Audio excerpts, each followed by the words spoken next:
Good day, guys. Today I want to talk to you on how to connect a PLC, in this case a Compact Logics Allen Bradley PLC, to a HMI, a red line HMI. You can see there's a default project on it. It says hello world. So what we're going to do is we've got some switches, toggle switches that's connected to the inputs of the Compact Logics, and then there's one output wire to a relay. And then once we trigger one of these switches, we will get an input on the PLC and an output. We will write some code to drive an output, and then here we will have a light on the screen that will change color. Okay, so let's start by going to the Logix software.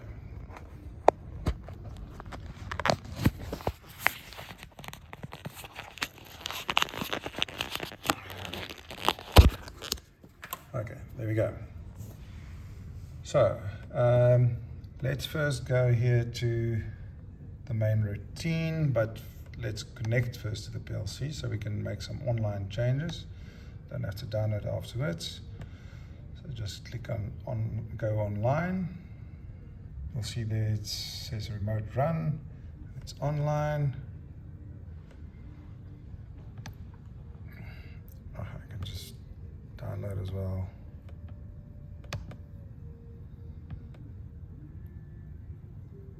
It's a blank project that we're sending to the PLC. Go to run, yes, okay. Now we're in remote run. So first of all, we will not just start writing code in the main routine. We rather create a test routine, a new routine. So a new routine, and we will call it, for instance, test.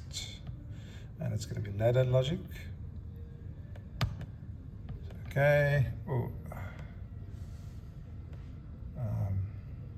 So there's our subroutine. So now that subroutine will not be executed by the main routine at this stage, as there's nothing pointing to it and allowing us to execute it. So we got to go to the main routine, and then we right click there on the side to say edit. There you will see it's now in edit mode. Then we go to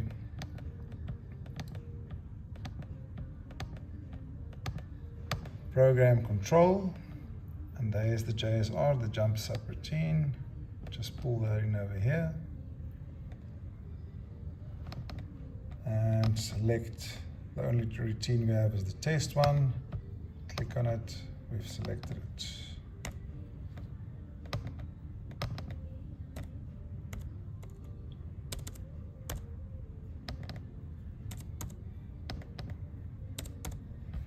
Okay, there we go. So now we can apply it, finalize edits. Yes. So now we've applied those changes. So now the PLC will execute that test routine as well. So we're going to write our code in here. So first we're going to go to a physical input. So we go down here to modules defined. There, discrete, that I inputs, O is at outputs. So we go to I, click monitor, and here under data, there's all your inputs.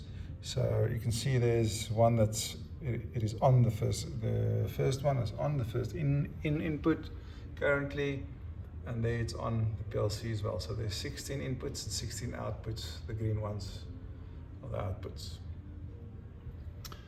So we can, to easily distinguish between them, we can put a description here on the side. Maybe you want to say reset, for instance. And there you have a description that says reset. So you can do the same with all the others. Give them different names so you can easily distinguish between them. So now I want to take this physical hardware input, I want to copy it because I want to make a tag that I can pull into the database of the HMI. So I've copied this input. I can just right click here. I can say new tag, and I will call it light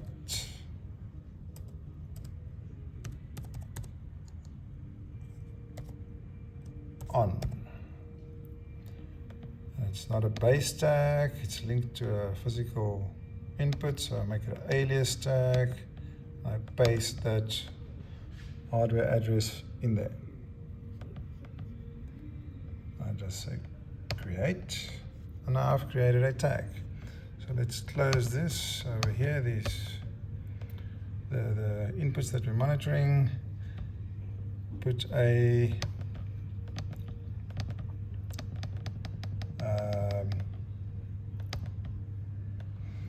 examine on. Put examine on in there. It's normally open, and I can type in then light, and there it finishes the rest of the tag for me. So it's light on. Enter it. There's the other description that I've previously named it. I just named it or gave it a description as reset. That's not relevant, but it just shows you that that you can put a description in there, and the physical tag's name is light on, and it's linked to the bottom portion, that physical input. Now the output we will do the same with. So we will again go back to the discrete outputs, that O over there. We go to properties. It brings up the outputs for us. Now you will see 16 outputs again. There we go, there's the first one. So again, we're going to right click on it, highlight it, copy it. Not going to give it a description this time. Close here. And I can then put an output energize in there, coil. And over here I can just now start typing a name for my output. Just call it light.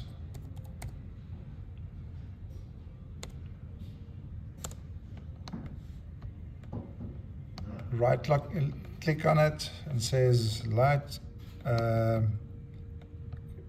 We make it an alias and paste the physical output in there and just create it. So now the output's been created. Now we need to apply the whole, all the edits we've made. Apply, yes, now it's applied. So now if we go up to our input module over here, you can see if the code is working. So there's no input on over there. The first toggle switch is off. We can switch it on now. It energizes the input on top and the output, because that's what we did in the code. Switch it off, it's off. You can hear the relay switching on and off. So our code is basically working. If we look at the code itself, there we go, it's the input's on, the output's on. So the physical PLC code is now working. So let's go over to the HMI portion now.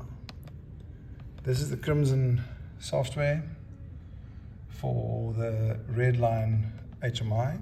First, we need to make sure we go to the interfaces, make sure that the IP address is correct.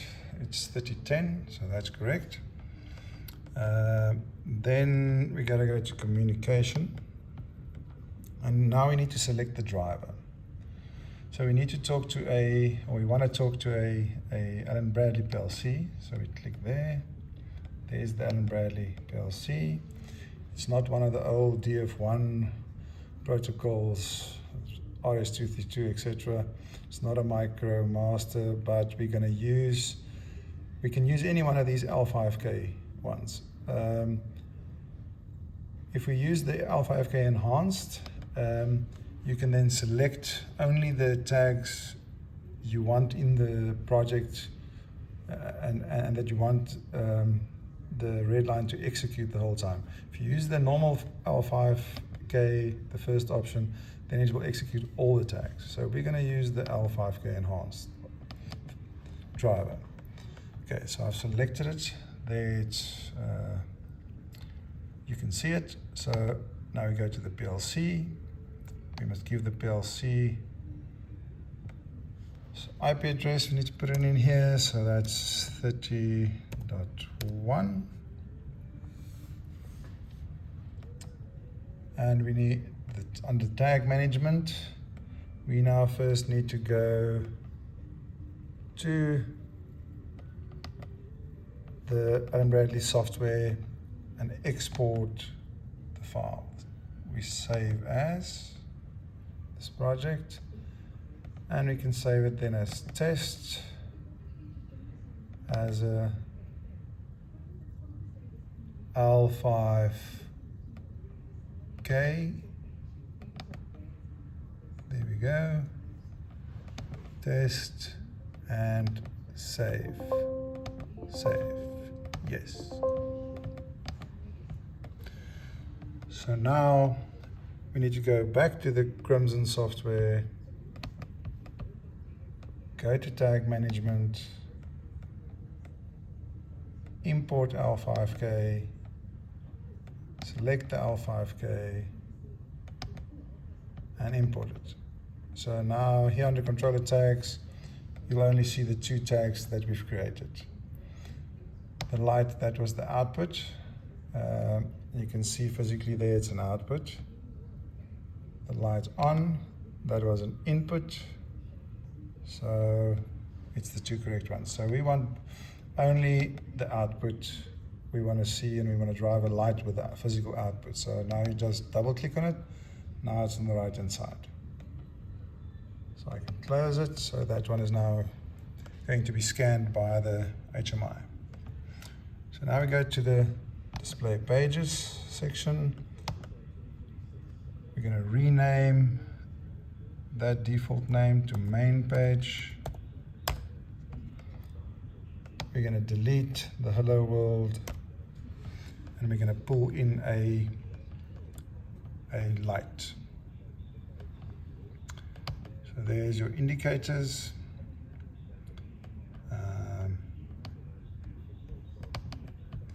It's a two-state indicator. You can see there it's got two states, but I want to make the one green and the other one red. So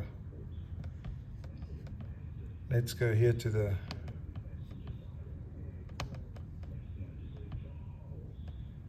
some of the other options we have over here. Symbols. Go down to gadget lights. It's got quite a lot of gadgets and lights and toggle switches, this Crimson software package. Just click on the green one, just drag it and drop it in there. So now it's green and red, quite easy. Okay, now I can drag this and make it bigger. Just drag it open, make it a bit bigger, nice and big. And now I want to link that tag to this light. Go there, we called our PLC1 in the project. There's the light tag.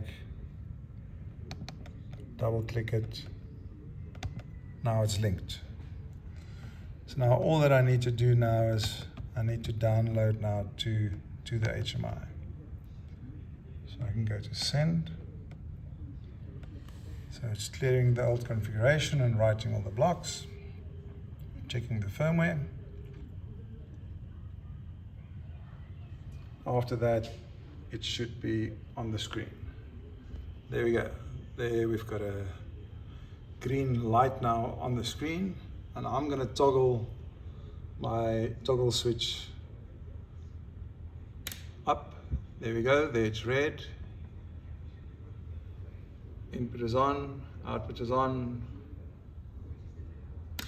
and off, and on. So that's it for today, guys. I hope this helped. Just a basic program and basic communication to a HMI. If it helped, please like and subscribe. Thank you very much. Keep well. Bye.